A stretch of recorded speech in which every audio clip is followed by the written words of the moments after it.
Faith and family served as the foundation for Doug Weiss and Joni Lamb's public personas.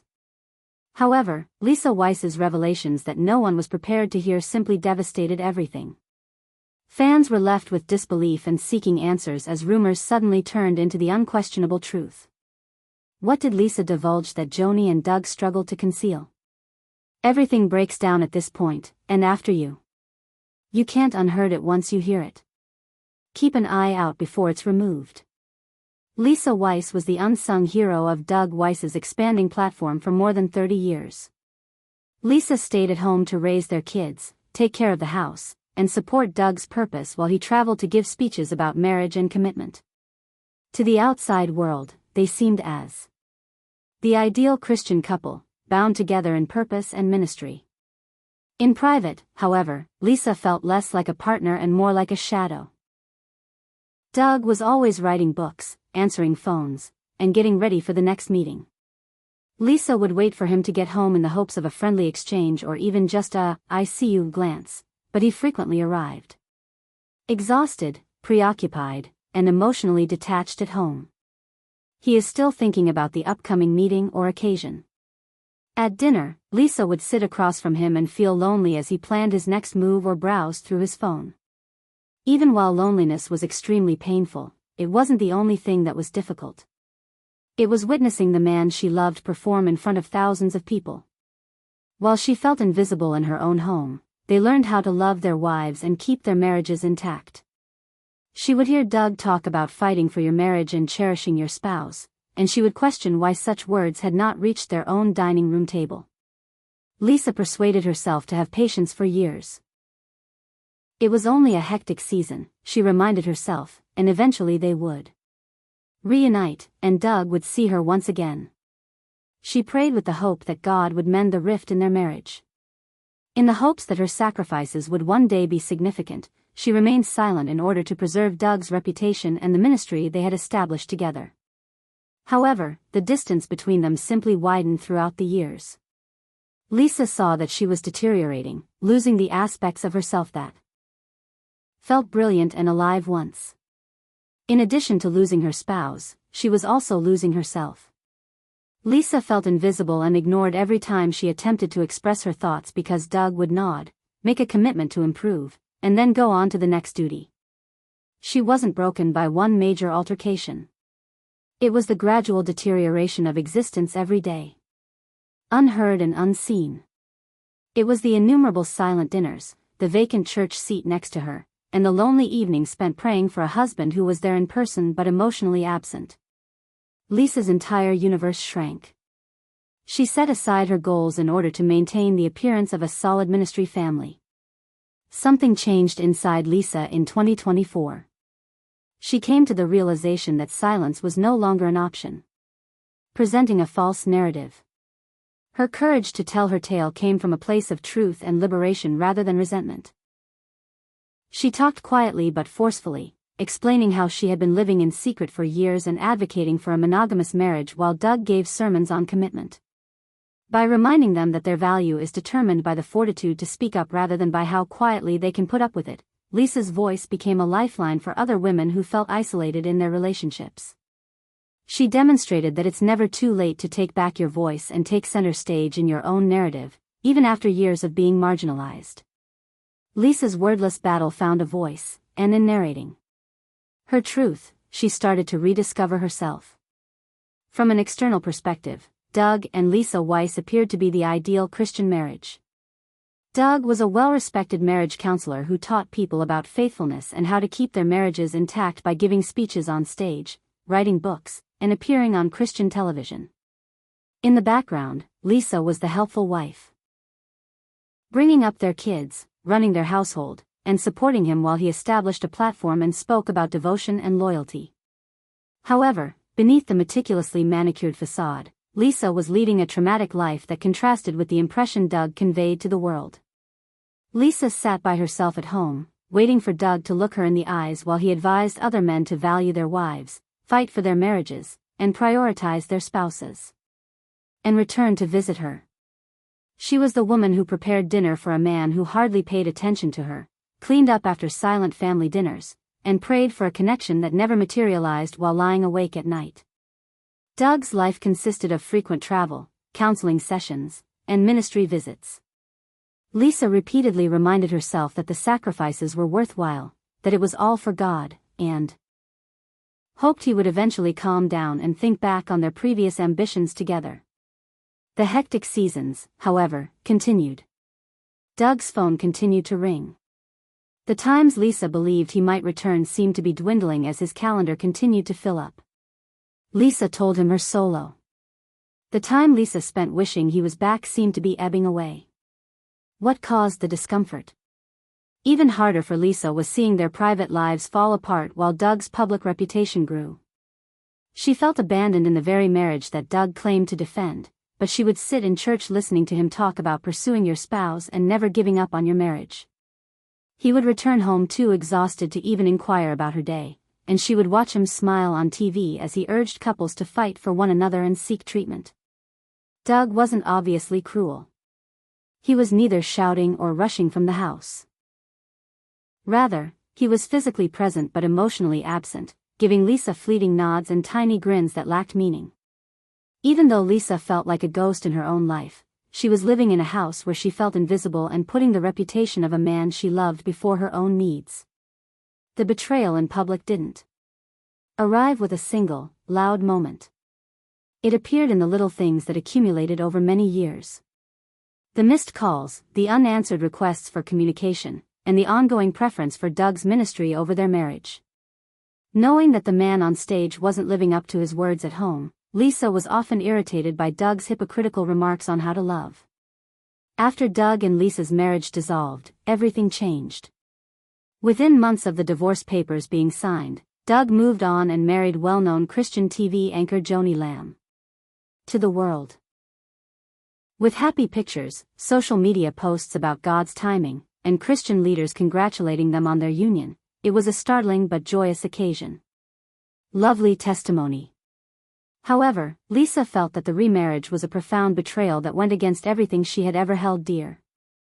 She had raised their kids and supported Doug's cause for decades while he preached about commitment, only to watch him move on so fast with a new woman and publicly celebrate their new love while Lisa was still coming to terms with their death. Doug remarried, but that wasn't all. It was the speed with which it occurred and the widespread celebration of it. As if Lisa had never been there, friends who had previously prayed with Lisa and Doug now posted blessings for Doug and Joni. After admiring Lisa's quiet strength, the Christian community shifted its attention to Doug's new chapter, disregarding the lady who had made so many sacrifices to create the life that Doug was now abandoning. Before the divorce was finalized, there were rumors that Doug and Joni had become close. The timetable seemed too quick and tidy to be as straightforward as they said, but Lisa was unable to verify it. While she prayed for their marriage to mend, she spent nights reliving memories and wondering if the guy she had trusted for so long had been getting ready for a new life. The public narrative of Doug and Joni was presented as a story of God, a testament to divine timing and fresh starts.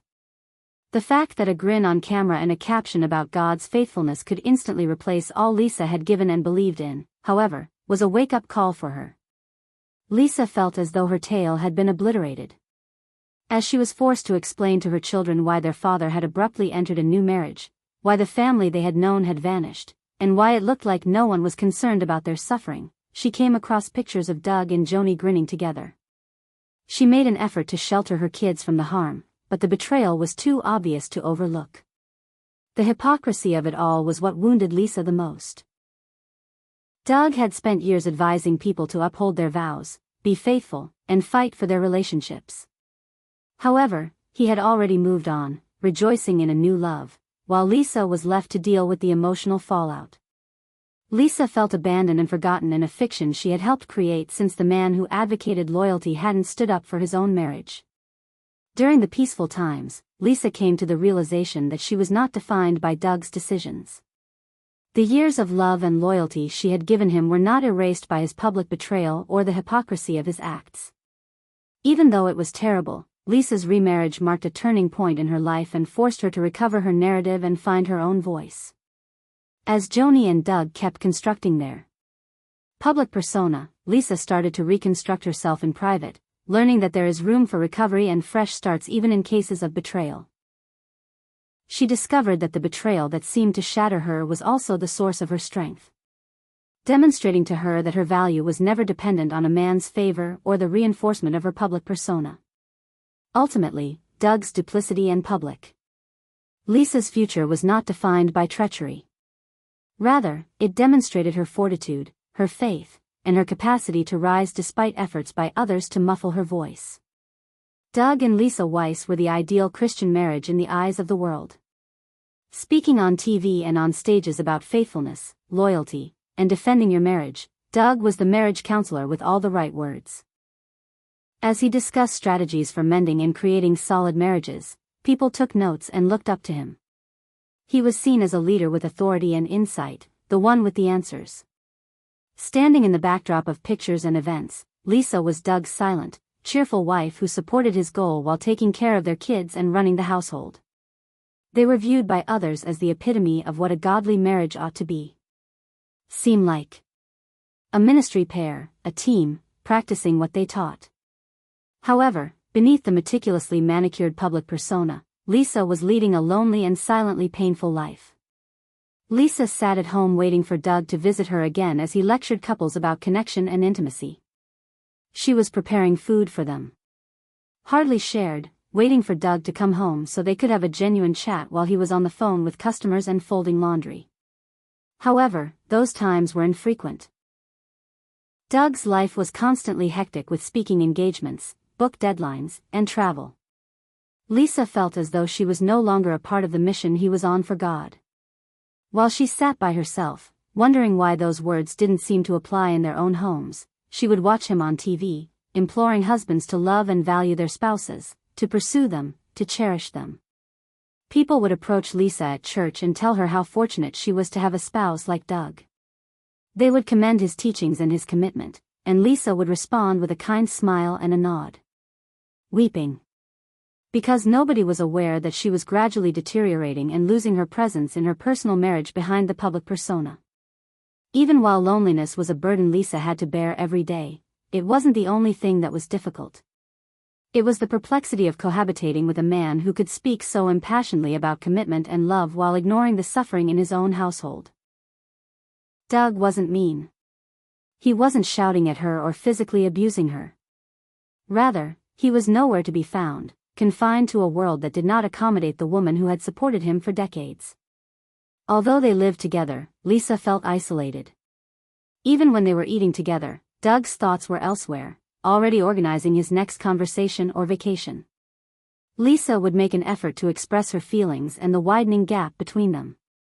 Doug, however, would listen for a short while before going on to the next assignment, the next counseling call, or the next ministry meeting. She kept reminding herself that this was only a phase and that eventually Doug would take his time and recall their childhood vows.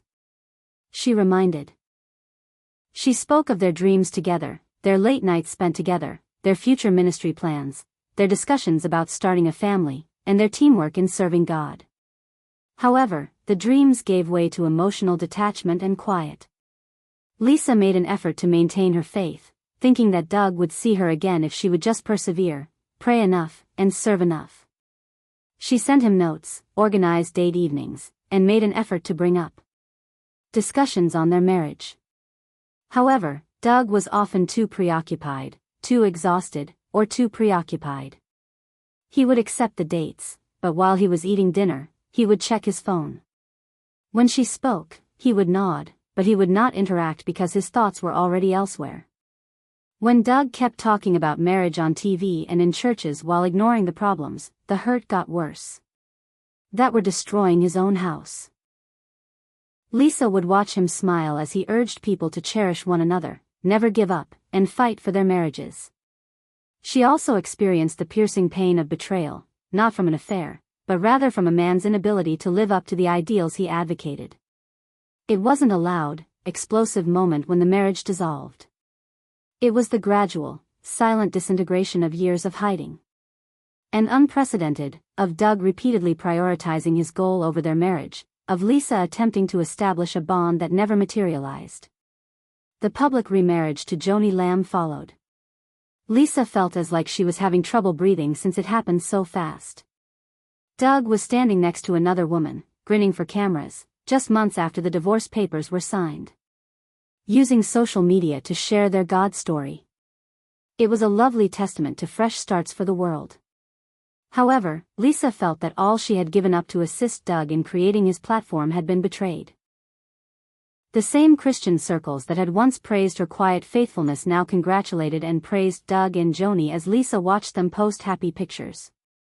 Friends who joined her and Doug in prayer were now rejoicing in his new phase, as if Lisa had never happened. Ignoring the suffering of the woman left behind, the Christian media presented their story as a gift from God. And Doug had moved on so fast that Lisa could see it everywhere she looked. While she was still attempting to explain to their kids why, she would come across social media posts praising his recent marriage. It had all changed so quickly.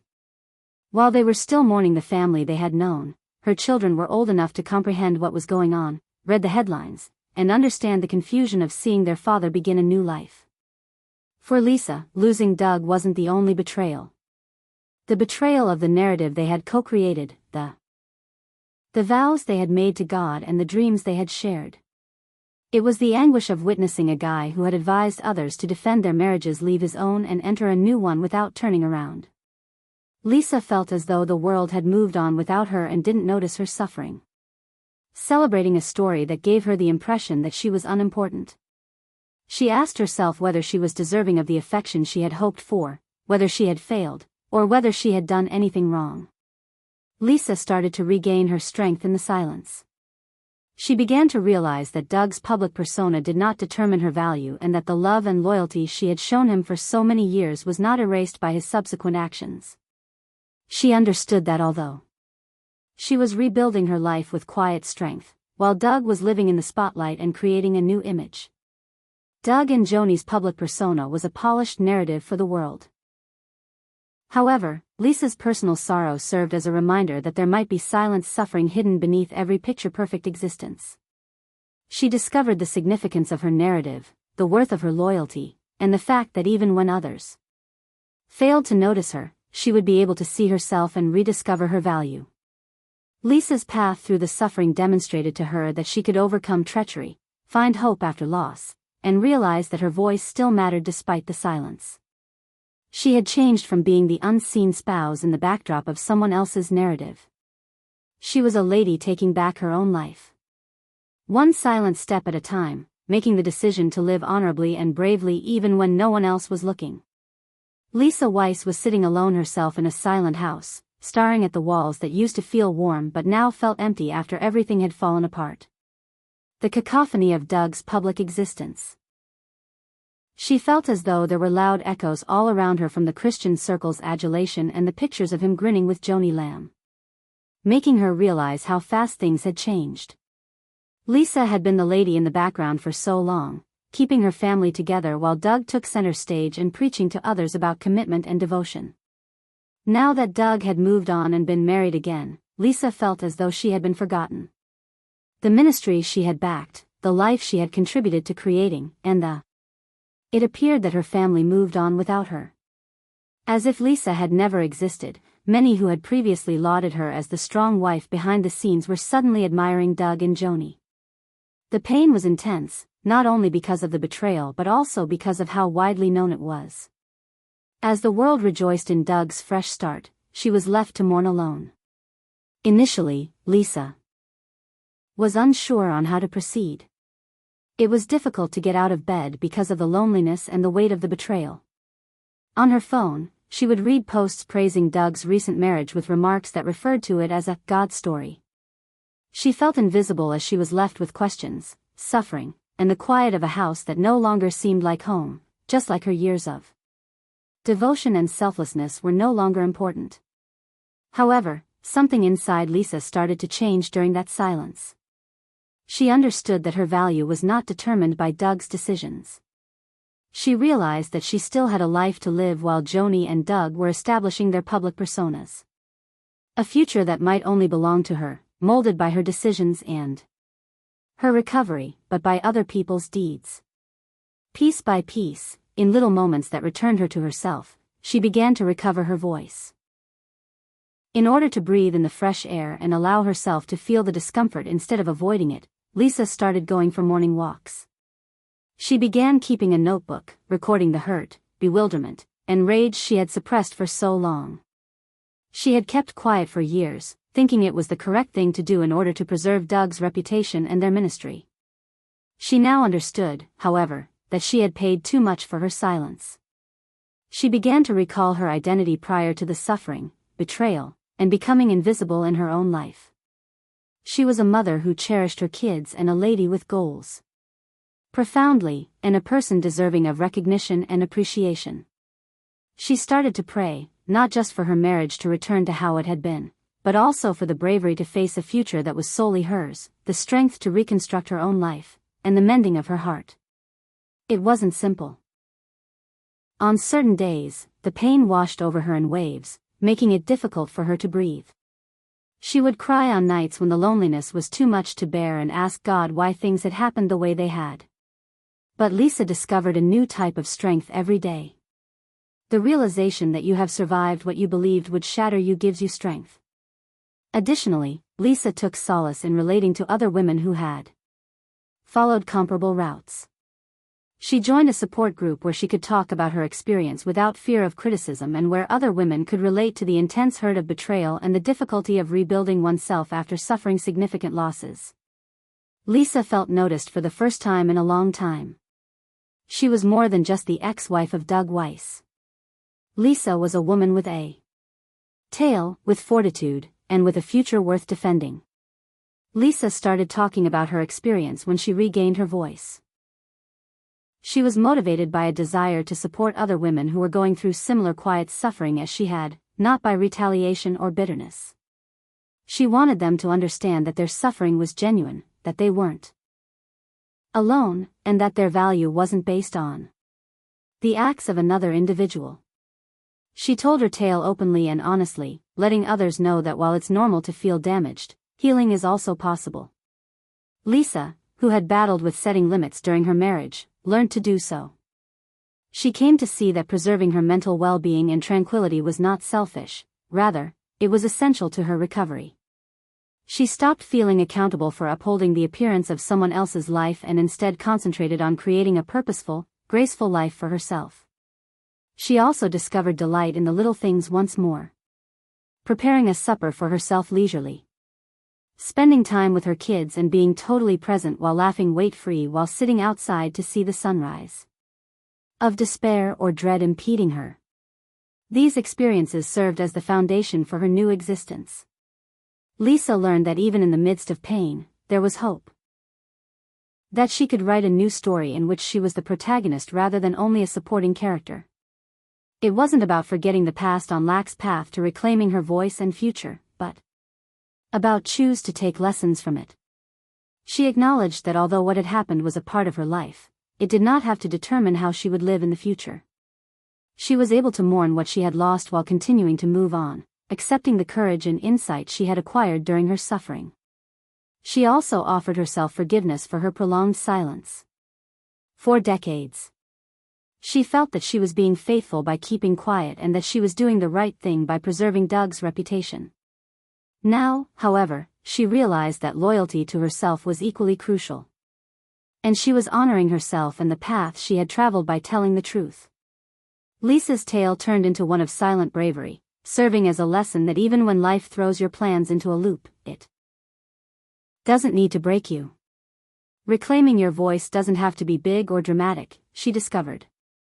Sometimes it's just deciding to get out of bed every day, to speak your truth even when it's difficult, and to think that you deserve respect, love, and a hopeful existence.